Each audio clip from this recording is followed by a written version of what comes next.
All right, welcome to No Apologies on Beck, where we are unafraid to speak the truth. I'm your host, Rick Becker, and our co-host, Lori Hintz. Hello.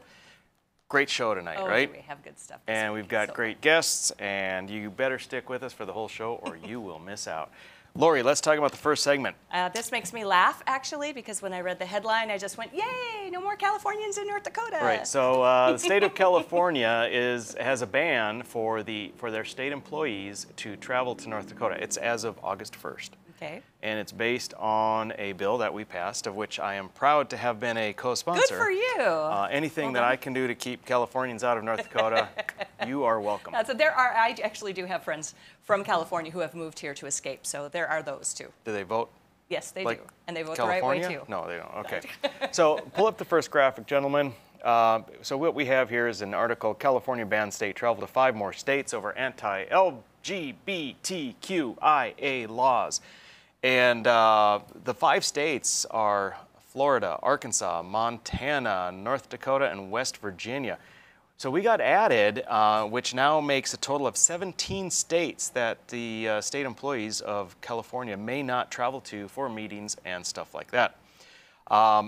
The Attorney General Bonta in California said, "Make no mistake, we're in the midst of an unprecedented wave of bigotry and discrimination in this country, and the state of California is not going to support it." So what they're indicating then is that in North Dakota we are bigots, and that's why they can't travel here. If you see this graphic that's on your screen now, this is the Attorney General from California. Frequently asked questions. I just pulled up the first one. Why did the California legislature enact the state travel prohibition? And they did so because California, they say, is a leader in protecting civil rights and preventing discrimination. Their robust non-discrimination laws save that, gentlemen. So their non-discrimination laws include protections on the basis of sexual orientation, gender identity, and gender expression. Among other characteristics, religious freedom is a cornerstone of law, public policy, yada, yada, yada, yada. So California is awesome in protecting people against us bigoted North Dakotans. So the article goes on further they cite the 12 other states. So the Californians also are not allowed to travel to Texas, Idaho, Iowa, Oklahoma, South Carolina, South Dakota, Kentucky, North Carolina, Kansas, Mississippi, and Tennessee. Something that's the same in all of those. Now, the other states of the 5, besides North Dakota, the Right. reason that they are put on the list is because they passed a law which prohibits, let's say, it protects female sports. So it prohibits, genetic males from participating in girls' sports. Got it. So those other 4 states passed that. That's why they are on the list. That's not why we're on the list. No, we have a different reason. The reason we're not on that list is because Governor Burgum vetoed the bill that we passed in the legislature to protect female sports, Right. lest we forget. The reason we are on it is because of House Bill 1503, again, of which I am a co-sponsor. This was put out by the Speaker of the House, Kim Koppelman. Excellent. It's a great bill. It's a freedom of speech bill for college campuses. And now you go ahead and pull that up, guys. I read through this bill today after hearing the news that this is what they're basing us being bigots on and why they can't send people here. I did too, and I didn't see anything. It is very hard to find anything that could be construed that way. However, I've pulled up this section of the bill. It says, an institution may not discriminate against a student organization with respect to a benefit available to any other student organization based on the requirement of the organization that leaders or voting members of the organization adhere to the organization's viewpoints or sincerely held beliefs, or be committed to furthering the organization's beliefs or religious missions. That's it? That's it. So technically, they're correct, I guess. If you have, say, and first let me step back. The reason this is in here, and this is part of a great bill which protects all sorts of free speech on college campuses, because we see what has been going around the country. Agreed. What we are trying to, this had nothing to do with LGBTQ. This had everything to do with protecting the types of student organizations that have been discriminated against in recent years across the nation, which are conservative student organizations, which are pro-life student organizations. Right. These are the organizations that are currently being discriminated against. That's why this is here. So technically, you could have, say a religious student organization that did not believe in transgenderism. So yes, they could exclude as voting members or in their leadership people who believed in transgenderism or transgenders themselves. I don't know why transgender people would want to be in the organization. But the reason it's here is because, for instance, if you had well, let's flip it. If you had a black student organization, Great. and they were in an area which was populated with white supremacists, right? Which is an overplayed scenario. hand, right? But theoretically, so you could have, without this type of protection, white supremacists could come in and say, well, we are now members of the black student organization, and we outnumber you, we're going to take leadership roles, and we're going to run this the way, well, no, that's not the right thing. You could have a female, let's say, female literary club, but a bunch of dudes could come in and say, well, now we want to be members. Well, the gals should have a right to say, I'm sorry, guys, this is for gals. If you want to have an organization based on skin color, based on ethnicity, on ancestry, on language, on hobbies, on particular other interests, you have the right to congregate, to commune with other people that have similar interests, at the exclusion of people who don't have those interests. And by definition, if they don't have the interests, they don't need to or want to be part of your organization Just trying anyway. to figure out where California is coming from on this one. What is the problem? I don't see how they are convoluting this to, if they're lumping everybody else into the LGBTQ realm, how are they even that's such a reach, isn't it? Well, it's a they just don't want anything, because nobody, their favored classes, their protected classes cannot, they must be treated differently. Oh, that's it. I mean, that's how they view it. And so they wanted special accommodations, so that I really don't know why you'd want to be part of an organization which espouses something that doesn't acknowledge what you believe in. You just go your separate way. And do your own It's organization. ridiculous. But again, Right. it's the far left, the progressive agenda, which says not just leave us alone, but you must believe what we believe. You must behave the way we want you to behave, otherwise it may hurt our feelings. And so it's all about control. It's controlling the language, it's controlling the narrative, it's controlling behavior, it's controlling everything. And so, good, I'm glad, California, don't send your employees here. We have a common sense bill which protects all students' freedom of expression, freedom of speech on college campus, regardless. You know, I mean, you could have a transgender organization which doesn't allow pro-life people that don't believe in transgenderism. They can exclude those people.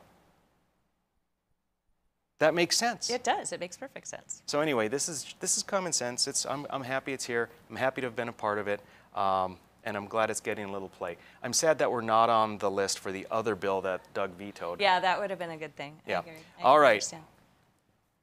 Next up, Senator Kevin Cramer is in the House. People, stick with us. We're going to have some good conversations.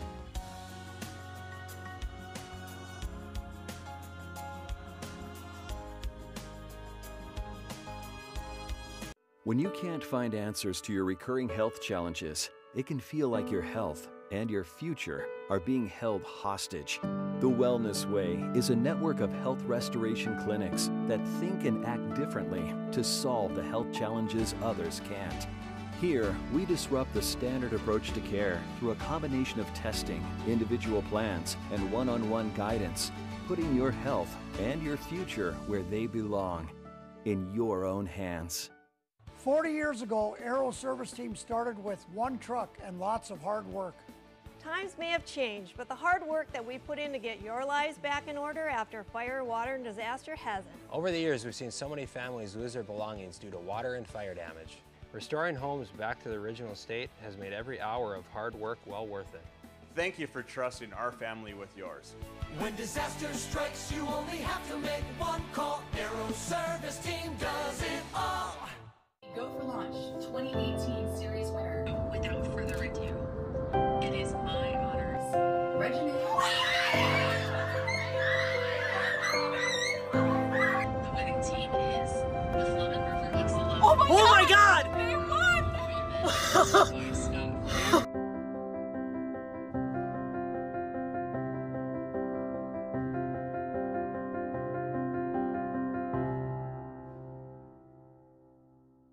It's every American's right to bear arms. At Mandan Sporting Goods, we're here to help you support your Second Amendment rights, which reads, a well-regulated militia being necessary to the security of a free state, the right of the people to keep and bear arms shall not be infringed. Whether you're looking for a pistol for personal defense or collector gun, we have the staff to help you. We also have the area's largest inventory of ammo and reloading supplies. Mandan Sporting Goods, the area's local gun and ammo specialists. 40 years ago, Aero Service Team started with one truck and lots of hard work. Times may have changed, but the hard work that we put in to get your lives back in order after fire, water, and disaster hasn't. Over the years, we've seen so many families lose their belongings due to water and fire damage. Restoring homes back to the original state has made every hour of hard work well worth it. Thank you for trusting our family with yours. When disaster strikes, you only have to make one call. Aero Service Team does it all. Every great pizza has a secret. At New York To Go, that secret lies in our perfectly recreated New York water, the key ingredient to making our signature New York-style pizza. We also feature gyros, with the region's only gyro meat spit, plus Nathan's hot dogs, calzones, and our delicious jumbo buffalo wings. Try a 14-inch or our special giant 20-inch pizza tonight. You gotta know how to pull them if you want to hold them. New York To Go, we deliver for you.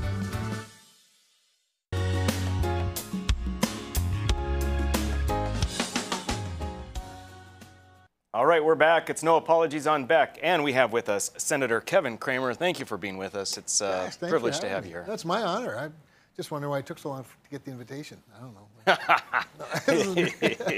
Well, you know, you we're were busy. very busy, and you were gone a lot. We're busy, Okay. Senator. Okay. All right. You guys are playing out in the swamp. Lori and I are working. So just so you know, treadmills are very busy. I bet. I bet. So I want to, there are so many topics that we'd like to cover, but I want to hit one thing because it plays into a few different topics that we may come across. So I read something, I don't have all the details, but I read something where the parliamentarian has indicated, made a ruling that the Dems can only use reconciliation once. And are you following this, or it could be because they only have one shot to get everything they want done. So that's to give us a little more information on that. Well, first you have this weird thing called reconciliation, right? Which a word that implies, you know, the coming together of things. And of course, it's exactly the opposite of that. Reconciliation is a process in the Senate dealing specifically with budget items, which means taxes and spending, and which you can kind of run the whole government on those two things. But reconciliation is what allows the Senate to pass something with 50 votes plus. So as opposed to the 60 that the filibuster requires. Reconciliation, since you only do one budget a year, is supposed to be done at the most, and rarely is it used, but once a year.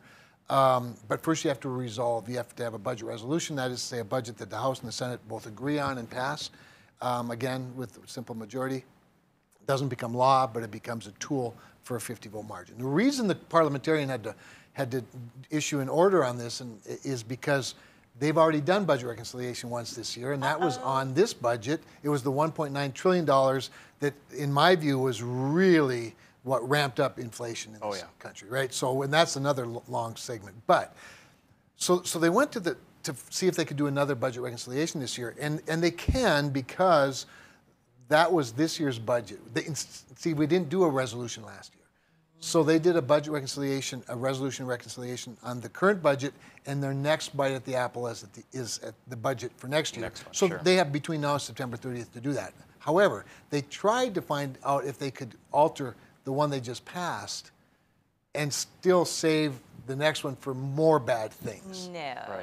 So this is why it's a wonky debate. But it also illustrates one of the weird things about the Senate, and there are several. But one of them is that just how much power the parliamentarian has in a body of 100 elected people. Now, the majority can always override the parliamentarian, but the parliamentarian's pretty smart. She's a very strong lawyer, strong person. And if you start arguing with the parliamentarian, you better have a really good rationale. And I was really happy to hear about the ruling, because that gives them just the one shot, because they have so many extremist types of policies that they want to enact. They've got one shot. I mean, this is, correct me if I'm wrong, but this is how Obamacare got passed. So it is how Obamacare got passed, and that's sort of an interesting story, because in the middle of all that, there was a special election. You might recall that the Senate, the Democrats had 60 senators, and they didn't need reconciliation until Ted Kennedy died, and Scott Brown was elected, and he was elected in the middle of passage of Obamacare, which is why the bill really never could come back to the House for amending. You might remember we had a House member at the time who voted for Obamacare, and his reasoning was, well, it's just to get the ball rolling, to get things started, it's procedural, it'll come back to the, us. Well, guess what? It never came back, because suddenly they went from 60 to 59. It's also, however, how we passed the Tax Cuts and Jobs Act. So this is why, and remember that, it's part of why I'm a senator. It's probably, if you were to point to one single policy reason, it would be that one. Sure. Because we had a senator, a Democrat, who played along, and had Heidi Heitkamp voted for the Tax Cuts and Jobs Act, I probably wouldn't have run again. It would have been a bigger battle. She did the infamous high five. That was the other big. That was the other big reason. Yeah. But this is really, it's a significant. Here's what's really interesting in this context that we're talking about it.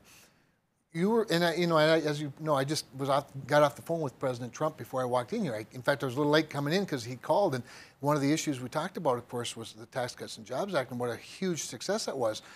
We worked for a long time to get Democratic support for it, including, and I spent 6 hours on Air Force One sitting next to Heidi Heitkamp with his people, including the Treasury Secretary at the time and economic advisor, trying to find ways to make it work. And they played along, and finally not one Democrat voted for it, and so we had to use budget reconciliation. And whereas now they don't even try. Yeah. They just say, we're going to do it, $6 trillion. You can take it or leave it, and everything else is on hold until we get our way. And this kind of dovetails with the one question I was going to ask about, and I wanted to discuss just for a couple of minutes S1, and I was really happy that the HR1. I'm sorry, Or HR1 is there and also S1 are both They're the same bill. Same horrendous, hideous, awful thing. And how do you feel about it? I really feel that way about it. It was about to take over everything that it was going to ruin the country. I have no doubt in my mind that if S1 would have passed, but the threshold was 60 rather than thank the Lord, because it would have been 50-50 split, and then the vice president would have. That's right. And it was a 50-50 split in the Senate. And the vice president was there to preside, but her vote wasn't needed because it required 60. But she was there to sort of, quote, make a point. Thank you very much. What point Kamala, is that? That was a great point you just made.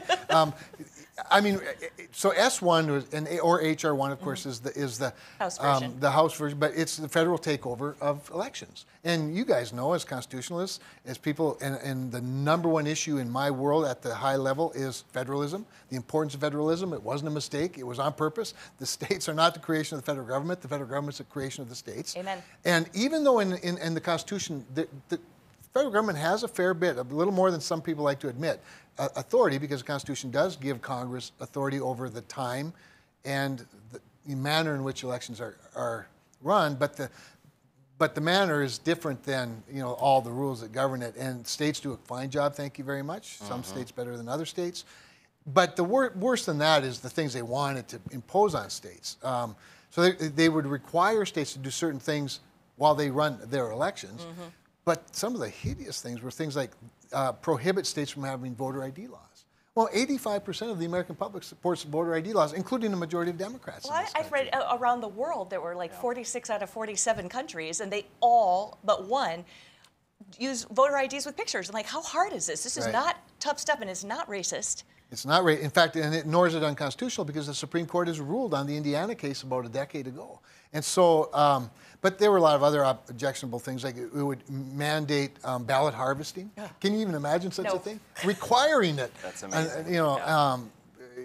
Taxpayer-funded elections. Wouldn't you love the campaigns? Yeah, that sounds like a really great idea. Isn't that a great idea? Yeah, every taxpayer gets to fund my campaign against the person that you might like more. You know, it's just really dumb. A lot of dumb things. Well, I just wanted to put that out there because I was very relieved to see that it failed. It was a big thing for me. We covered that early on. We talked about HR 1 and did a whole lot of time about it. So. But I'd say I wouldn't be too confident because they have the ability to change the rules and get rid of the They do have that ability, however, and by the way, this was the bill that they would have changed them on if they could. And that is the other good thing to your point. Because just as an example, Senator Sinema, who's a friend of mine, we were classmates in the House, and Joe Manchin gets a lot of the credit for being the tip of the spear on the Democratic side. But she's feisty. Yeah, and Joe's a good guy. He is. He's a good friend.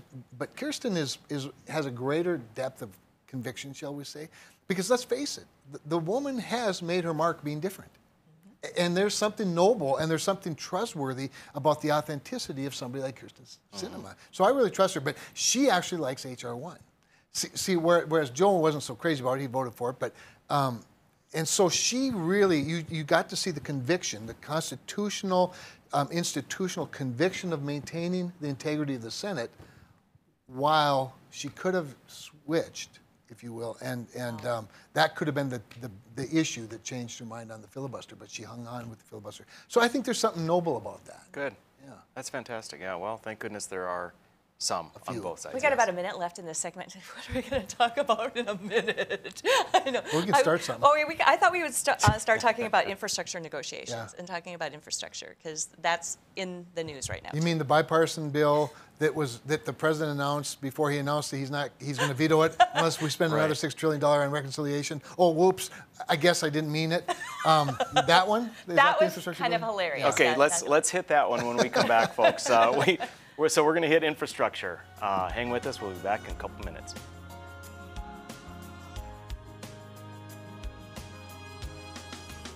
To your recurring health challenges, it can feel like your health and your future are being held hostage. The Wellness Way is a network of health restoration clinics that think and act differently to solve the health challenges others can't.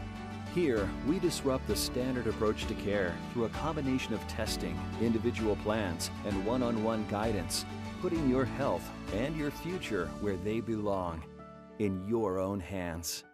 40 years ago, Aero Service Team started with one truck and lots of hard work.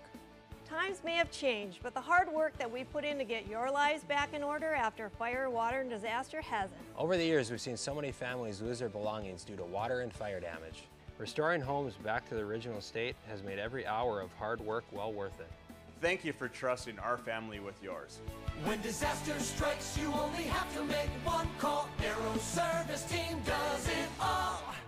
Prairie Patriot Firearms and Training is the region's most complete gun and training center. 5-lane indoor range, a gun shop, and a certified training facility. Firearms training courses are offered daily for new, intermediate, and advanced shooters. If you're not comfortable in a classroom setting, Prairie Patriot offers one-on-one private lessons, from basic self-defense training to concealed weapons testing, along with a full line of guns, ammunition, holsters, and concealment clothing. Prairie Patriot, 3930 Memorial Highway, prairiepatriot.com.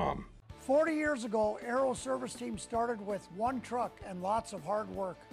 Times may have changed, but the hard work that we put in to get your lives back in order after fire, water, and disaster hasn't. Over the years, we've seen so many families lose their belongings due to water and fire damage. Restoring homes back to the original state has made every hour of hard work well worth it. Thank you for trusting our family with yours. When disaster strikes, you only have to make one call. Aero Service Team does it all. Every great pizza has a secret. At New York To Go, that secret lies in our perfectly recreated New York water, the key ingredient to making our signature New York-style pizza. We also feature Heroes, with the region's only Hero meat spit, plus Nathan's hot dogs, calzones, and our delicious jumbo buffalo wings. Try a 14-inch or our special giant 20-inch pizza tonight. You gotta know how to fold them if you want to hold them. New York To Go, we deliver for you. It's every American's right to bear arms. At Mandan Sporting Goods, we're here to help you support your Second Amendment rights, which reads, a well-regulated militia being necessary to the security of a free state, the right of the people to keep and bear arms shall not be infringed. Whether you're looking for a pistol for personal defense or collector gun, we have the staff to help you. We also have the area's largest inventory of ammo and reloading supplies. Mandan Sporting Goods, the area's local gun and ammo specialists.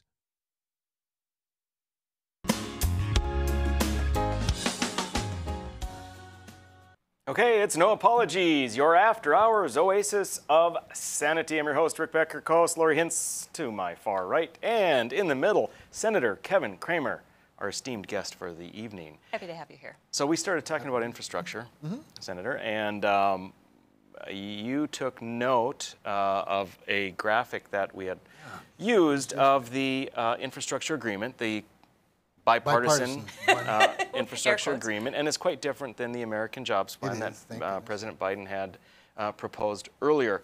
I'm wondering, let's pull up that graphic. Maybe you can hit a couple of the highlights of what we're talking about here. So there are actually a few things that are not bad. Actually, quite a few good things in the bill, in the infrastructure agreement between the Republicans and the Democrats. But one of the things I think is important to realize is that this $579 billion that it all adds up to, that's new spending on top of the more traditional spending. We'd already passed unanimously out of the committee. And by the way, I happen to be the ranking Republican on the Transportation Infrastructure Subcommittee. So this is my world.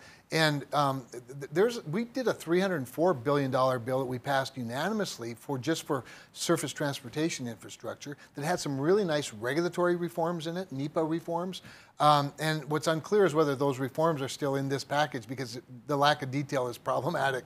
So that's why when you hear numbers like 900 billion or 1.2 trillion, it's because this 579 billion is added on to already existing bills, or in some cases actual laws, water and things like that. And so the other difficulty here, of course, are well, there's some power infrastructure that's added here, which is really important. You know, we like power, we like electricity, but we like to know exactly what it is. Broadband, I'm good with broadband. Anything that moves goods and services to market, which includes people, of course, and that, you know, that's fine. I think transmission lines and pipelines, and so there are some good things in here. But whenever you see words like resiliency, okay, right? So orphaned wells, just so you know, that's my bill that I introduced with a Senator Ben Ray Lujan from a Democrat from New Mexico. He and I were the only two former energy regulators in Congress. There's some decent stuff in there, but on the pay-for side, you guys, there's a lot of uncertainty. There's some good things like $80 billion that's transferred for unused, COVID relief. I like that. $80 billion. That's already been appropriated. Let's repurpose it. There's like $72 billion in unemployment insurance benefits that won't get used. Okay, I'm kind of good with that. Allowing states to use some of their COVID relief stuff as matches, including and toll roads. There's some good stuff like that, but there's also this really weird sort of one that's, I don't know how you guys feel about it. I have a pretty good idea. And it's IRS agent reform or something like that, which is code for hiring a whole bunch more IRS agents to go after a whole bunch of people to try to get a whole bunch of money that they want to get to the gap, gap tax. That's right. That's exactly right. So I was not part of the gang that negotiated this. I was fairly supportive of a lot of the product, trying to get them to do certain things. But the other thing that's uncertain is there's policies that come with all of this, right? So like the formula funding, Rick would understand this being in the legislature. It's really important that the formula that funds transportation infrastructure recognizes that there are places like North Dakota or New Hampshire that don't have a lot of people, but they have a lot of roads, and you can't punish. You can't reserve, a couple hundred miles of gravel between Bismarck and Fargo for the interstate. Right. And the same is true of broadband and lots of other things. And so we just want to preserve those things that recognize rural America and its contribution to feeding a hungry world and energy and things like that. So it's the uncertainty of things that bothers me a little bit. Yeah. I have one question for you. The Infrastructure Financing Authority. Yeah. I see that's in the I brought it up last night. It's in the bipartisan agreement, but not in Biden's plan. Yeah. I don't know anything about it, but I can tell you it sounds like cronyism. So can you tell us what it is? Yeah. So great question, because it is the one thing that's not in the Biden plan, and that should you know, on one hand you say, well, that's something that maybe Republicans agree with, the Democrats don't. You're right in the sense that Democrats will just borrow all the money. And what they can't borrow, they'll raise in tax increases. And if that doesn't work, they'll just have it printed, right? So they have all kinds. So this sounds like a better idea than that, maybe, but it does set up at this point undefined sort of fund that would be a revolving fund that would take advantage of quote public-private partnerships, which you know Army's axiom. If you're the private in the public-private partnership, you're the junior partner. Just so you know, you're right to be skeptical. Without prejudging the outcome, it sets up things like cronyism. But on the other hand, there are certain infrastructures that make some sense to have a public-private partnership. There's some private benefit from rail, for example, or for waterways and ports, and you know there's probably a way to get private buy-in to some public infrastructure, but it does set the stage. You have the analogy of the private is the minor partner. Yeah. But I'll tell you, the taxpayer is the silent partner. Yeah. I think that's the case. So the P3s they just don't get the always benefit. scare me, and the taxpayer always gets screwed. All right, so that's infrastructure. It's I mean, I think we're going to be following this for quite a while because it's going to go through a lot of changes. It will until such time as the Democrats walk away from it altogether. And this is a little inside baseball, but this is worth conservatives understanding and paying attention to.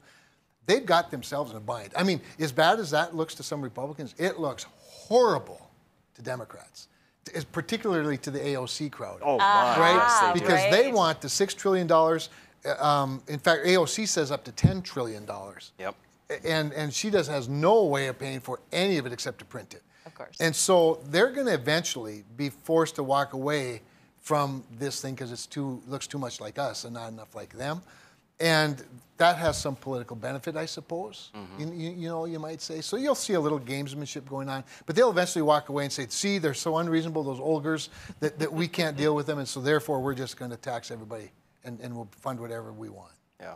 The Green New Deal and all. I love that inside baseball stuff because when you predict stuff like that, then it happens later on, too. And that's fun to watch, I once said Lori Hinch would end up on TV. Yeah. I'm just saying. It's just saying. true, actually. That is all true. It's weird. Okay, so ask him the question you were talking about, AUMF. And right. Everybody loves a good acronym. Right? Right. Well, I did look it up because I'm like, what is AUMF? So yeah, well, let's hit that, and then we're going to have to carry it over to the next segment. But the war powers is what we're talking about. Authorization for use of military force, yes. AUMF. Yep. And I had no idea, but apparently there's a lot of movement in this arena going on right now, with the House having recently passed at least 2 repeals. But why don't you tell us in the next minute, kind of tee up the next segment? Sure. So in 2001, as you might recall, we went to war, and the war on terror, and it was in Afghanistan, and Congress helped declare war with the passage of an authorization to use military force so that George W. Bush could respond. A year later, they passed another one for the Iraq conflict. So there's a 2001 AUMF and a 2002 AUMF. Those 2 AUMFs are still on the books 20 years later, and they are what presidents since George W. Bush have been using to justify certain attacks on countries, on people. And the War Powers Act is the more broad, power given to the president to not to declare war, but to respond out of security concerns, particularly to protect troops, and there's a 60-day limit. And so there's all of these moving parts, all of which were designed clearly long ago. I mean, the War Powers Act was a response to the Vietnam War. Sure. AUMFs that we're dealing with now are a response to, the attack on the homeland and the war on terror, Iraq and Afghanistan. It's all changed a lot since then. Yeah. My point is, let's find a way to get to more modernizing it. But I'm sort of 50-50, so I'm glad to be here because I want to learn from you guys where we ought to go. And you guys. I'm going to share my opinion with you. So, well, it's about time. Yes. I always keep it to myself, but this time I'm going to let it out. All right, folks, we're going to be back, talk more about war powers, a few other things. Stick with us. Join No Apologies and Ladies of Another View this Thursday, July 1st, as Ivory Hecker speaks about her experiences with the media and Project Veritas. Ivory Hecker on Ladies of Another View and No Apologies with Becker this Thursday on Beck News.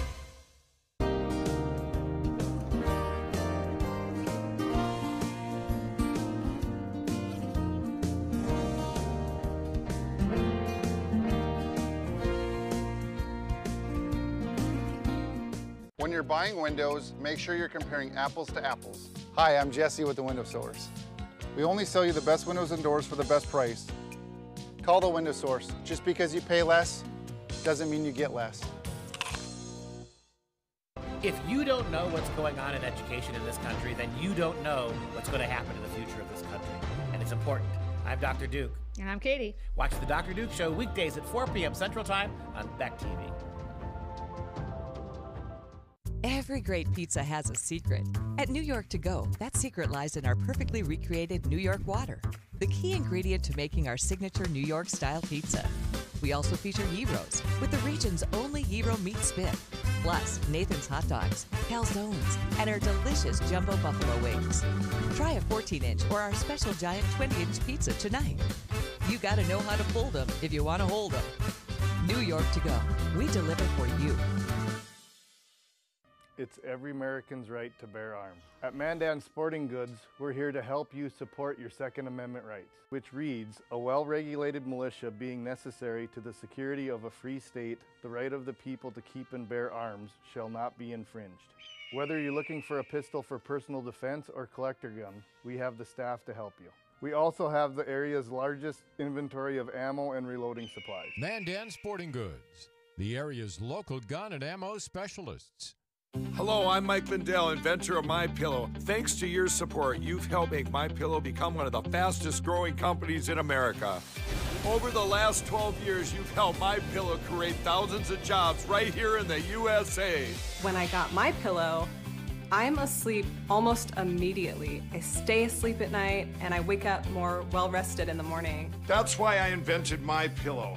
My patented fill adjusts to your exact individual needs and helps keep your neck supported and aligned.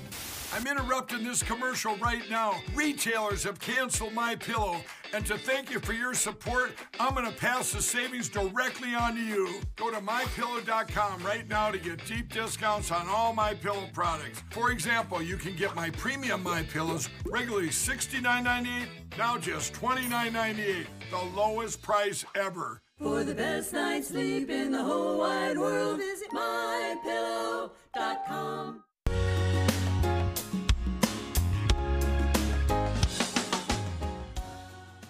Alrighty, folks, we're back. It's No Apologies, and we have Senator Kevin Cramer with us for a third and final segment for him. We're talking now about war powers and AUMF, Authorization for the Use of Military Force. And so just let me set the table very quickly here.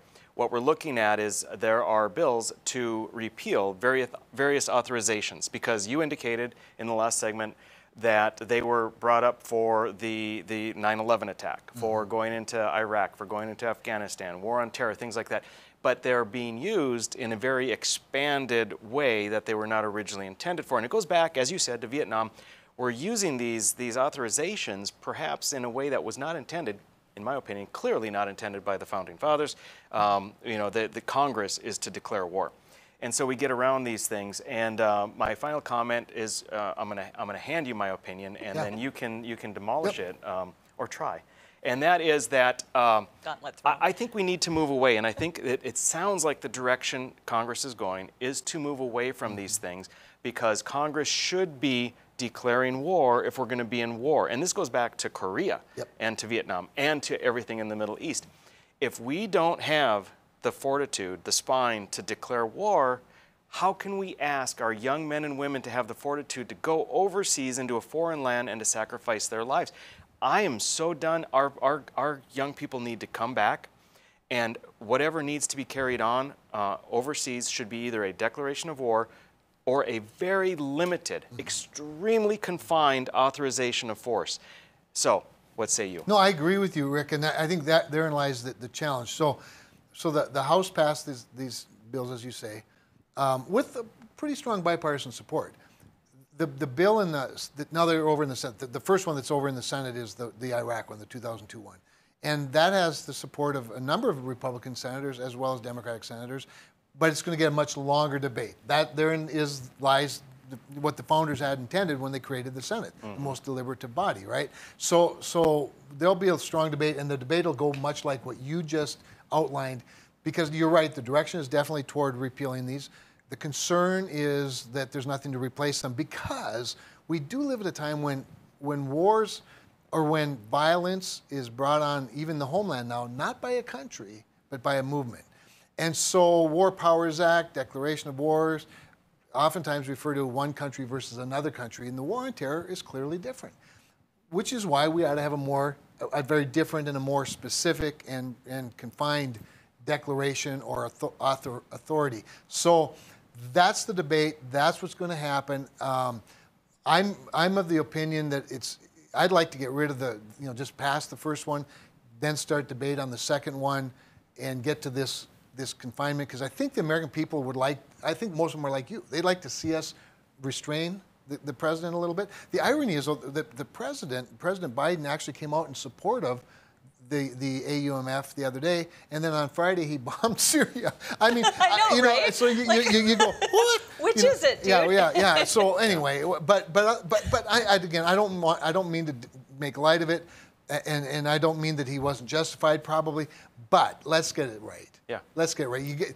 Even the War Powers Act requires consultation after the fact. So if the president has to act in self-defense for a country or folks, and by the way, now that we have cyber attacks, how does that fit in, right? I wondered that same thing. So you have kinetic, but you also have this other war zone. You have space. That's another domain that's very important. In the space domain is largely a communications domain at this point, satellites, and so we have to think through these things in a new way, through a new context, with the same Constitution.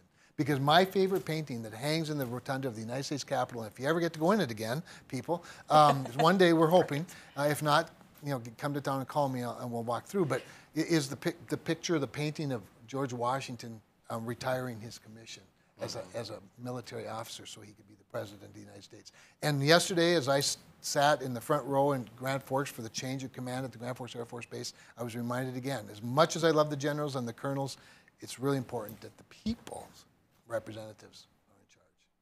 Yep. You guys are awesome. We had thanks. Well, we had some questions from people online. We kind of threw it out there for them on our social media. So we have a couple of questions. Are you saying I didn't filibuster long enough? No. Nice try.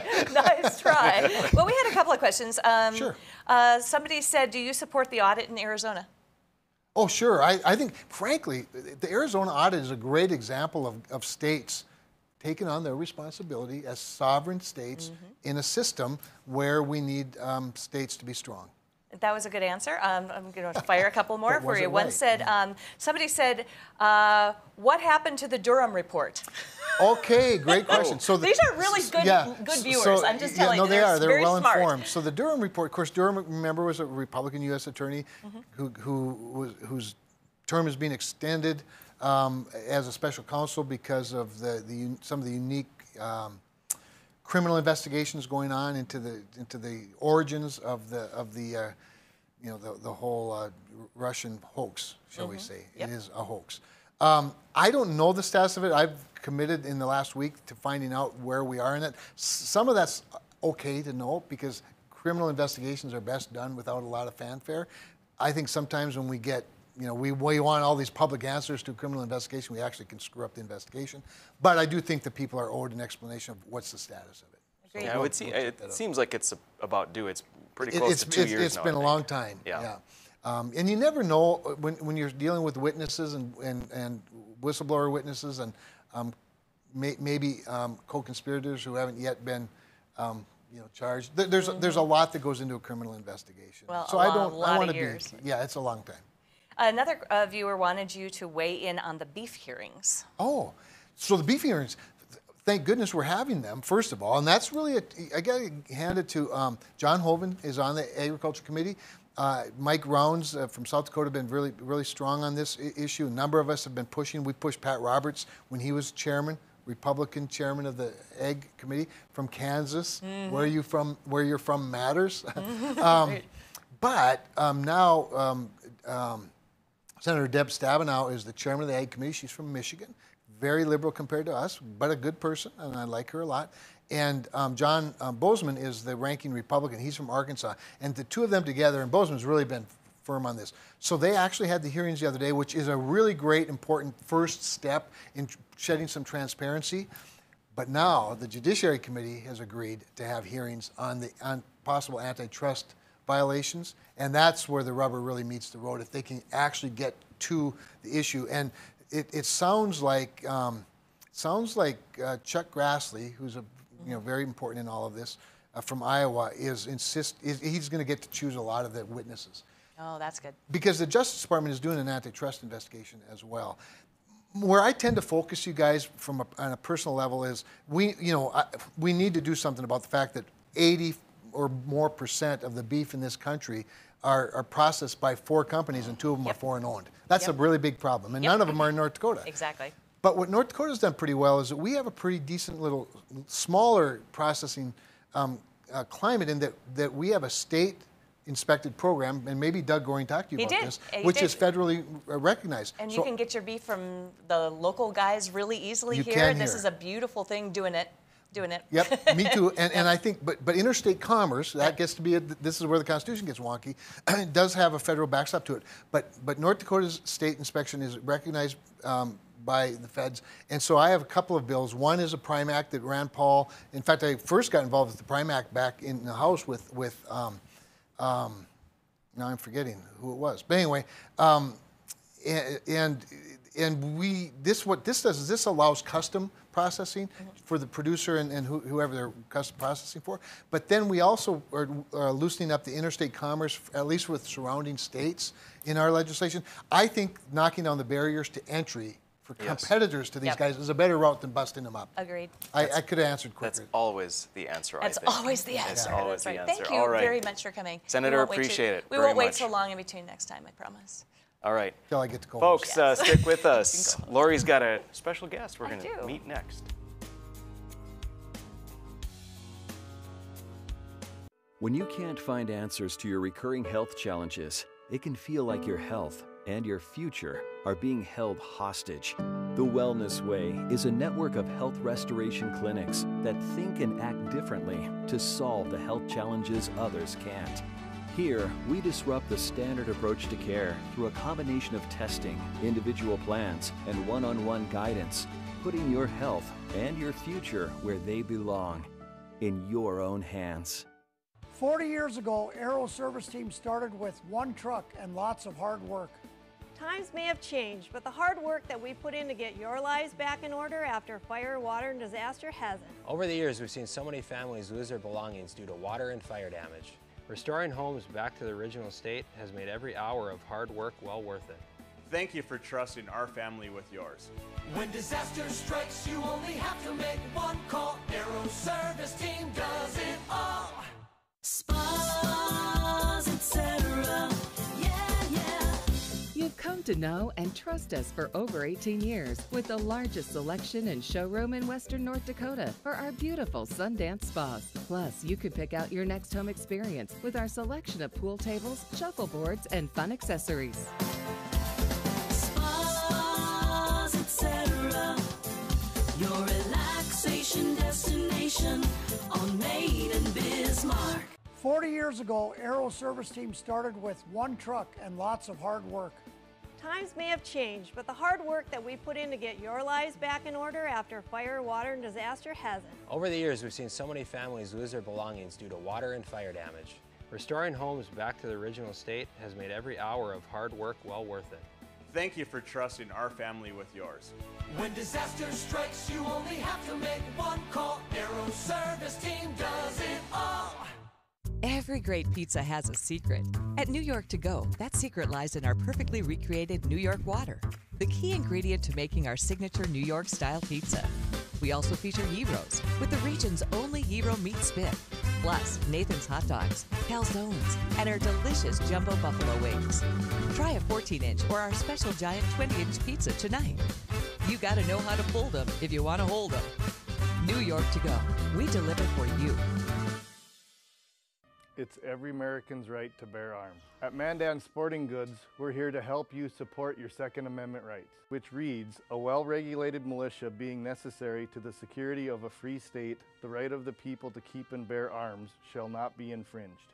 Whether you're looking for a pistol for personal defense or collector gun, we have the staff to help you. We also have the area's largest inventory of ammo and reloading supplies. Mandan Sporting Goods, the area's local gun and ammo specialists.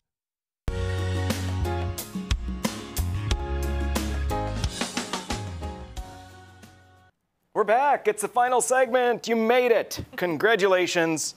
More power to you. Lori. Okay, so the backstory is for our next guest that this gentleman is the National Committeeman from the state of New Hampshire. And you're like, why is he in North Dakota? Well, Chris Ager and I met at the National Convention. We were both freshmen, essentially, on the RNC.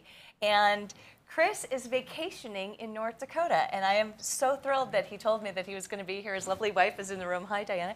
And so Chris agreed to come on and talk with us a little bit about what's going on in New Hampshire. So thank you very much. Yeah, well, thank you for the invitation, and thanks for no apologies for taking some time to hear from somebody this is the 50th state to visit, and we had no idea that was a thing. Well, it's also the best. Yeah. Yes. So when you finish strong like that, yes. So this is awesome that you're marking that off the list. I have one state to visit yet, and that's Alaska. I've been through 49 states, and my last one's Alaska. So that's on the bucket list. Interesting. So what have you thought of North Dakota thus far? I wonder how this is going to go. Love North Dakota. It's kind of like New Hampshire in terms of it's a small population, but a much bigger area. Right. So it's spread out. People have been very nice. We go to the visitor centers, to find out what to do, and the folks are so friendly. And when they found out this was the 50th state, they're like, you got to go here and get the certificate. Right. And so we said, what certificate? And they're like, no, let's, and they explained it, and we did it. That's great. We got it. We got the photo. Oh, I love it. That's so wonderful. Well, very it's nice. For a lot of people, it is the 50th state. They just, don't realize that we're even up here, I don't think. But I'm thrilled that you got to see some things around the state. We sure did. Fort Abraham Lincoln was great. The Heritage Center? Center by the State House was fantastic. So we really enjoyed it. The Lewis and Clark, the history, just really fantastic. I understand you were very impressed with the State House, the Capitol. Beautiful It reminded me of one of the projects in the Bronx that we drive through New York City. A similar beauty. Yes, absolutely. I think they were both built in the same time period. Well, let's just totally yanking your chain. So tell me a little bit about New Hampshire politics. I love talking about that. I just read an article recently a little bit about Governor Sununu doing a budget, and it sounds to me like it was a fairly conservative bill-laden thing. It's a great budget. We were the only state in 2020 to flip both the House and the Senate from Democrat to Republican. Wow. And the governor won by a large margin, his reelection. And so this was our first chance in a long time, in I think almost 20 years, that we had Republicans in all the key offices. And so everybody got together, worked hard. The House and the Senate had different versions of the budget. They came together. The governor weighed in on what he would support, and we ended up with a budget. So it's called HB1 and HB2. Right. So House Bill 1 is the financial part. HB2 is the trailer. So all of the platform ideas that we wanted to promote as a party are in this HB2. Budget, and HB2 in the language. And in HB1, it supports that financially. So the budget's down 3% over the previous biennium. We do 2-year budgets. So it's down 3%. We've reduced all the different taxes that we have in the state. Business enterprise tax, interest dividends tax, all have been reduced. And a little jelly, not going to lie, a little bit of jealousy here on that one. In 5 years, our interest and dividend tax will go to 0. It'll be completely eliminated. We increased our rainy day funding. So we have a bucket. So during COVID, and right out of COVID, we were able to increase our rainy day fund to $158 million for the state. That's great. And we've also put in a series of issues in the trailer I was going to read about this too. Yep. Just fantastic. I was reading an article, and Senate President Chuck Morse of Salem great guy, described the spending package as a, quote, conservative, fiscally responsible budget, end quote, that will benefit everyone in the state. We built this budget on Republican principles and reliable revenues, and in the process, we also made certain we took care of the people of New Hampshire, he said. Provision of the budget would prohibit doctors from performing abortions after the 24th week, including a case of fetal health, including in cases of fetal health, rape, or incest. The measure provides exceptions if the mother's life is at risk. Supporters say the changes will put New Hampshire in line with the majority of other states that restrict the procedure after the 3rd trimester. I'm thrilled to see that. We had no provisions for abortion at all. You could get an abortion up to the day before a baby was born. Wow. That was allowable under the previous administrations. Until this? Wow. It also prohibits any state money for being spent on abortions. Fantastic. And any providers of abortion have to provide, if they do get state money, they have to provide accounting of what that money's spent for. And so we do think we have provisions in place for that. So that was a big, big win. That's a big win. Go ahead. You go ahead first. Yep. So the 3 top ones, I think. The second one is critical race theory. We did have in the bill, there's a compromise language that allows parents to sue school districts if divisive concepts are taught as fact, and that's kind of our code name for critical race theory. Right. We already have parents lining up to start suing school districts on July 1st. Oh, that's so they're That's ready. Fantastic. You guys hit so much out of the park. New Hampshire is rocking it puts us to shame, and we have an uber super majority of Republicans. So. Congratulations. This was sausage making too. The House, a lot of people in the House weren't happy with the compromises, but we had a governor and a Senate and the House. None of them got everything they wanted, but as a whole, Republicans, this is, I was a platform committee chairman for 2 cycles. This is like a dream budget. Right, we added education savings accounts too for school choice. Yeah. So the state portion of the money. That was what I was going to bring up was the school choice thing too. I'm so jealous. I'm great. so happy for you. New Hampshire is so interesting too. They have like 400 representatives, right? Correct. It's crazy, and with 3,000 people per representative, a little over than that. So, all right. Thank you so much for being with us. Well, thank you for the invitation. Okay, tomorrow, Dustin Goverlow, and we will give you information on the meet and greet with Ivory Hecker. Just keep it here on Beck.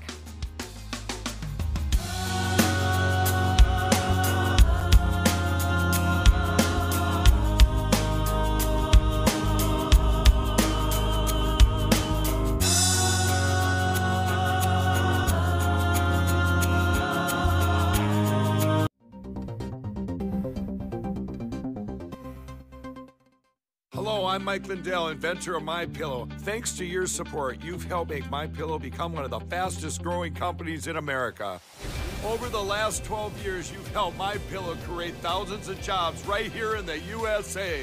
When I got MyPillow, I'm asleep almost immediately. I stay asleep at night and I wake up more well-rested in the morning. That's why I invented MyPillow. My patented fill adjusts to your exact individual needs and helps keep your neck supported and aligned. I'm interrupting this commercial right now. Retailers have canceled MyPillow, and to thank you for your support, I'm gonna pass the savings directly on to you. For example, you get my 6-piece towel sets, regular $109.99, now only $44.98, or MyPillow dog beds for as low as $19.99 with your promo code. For the best night's sleep in the whole wide world, visit mypillow.com.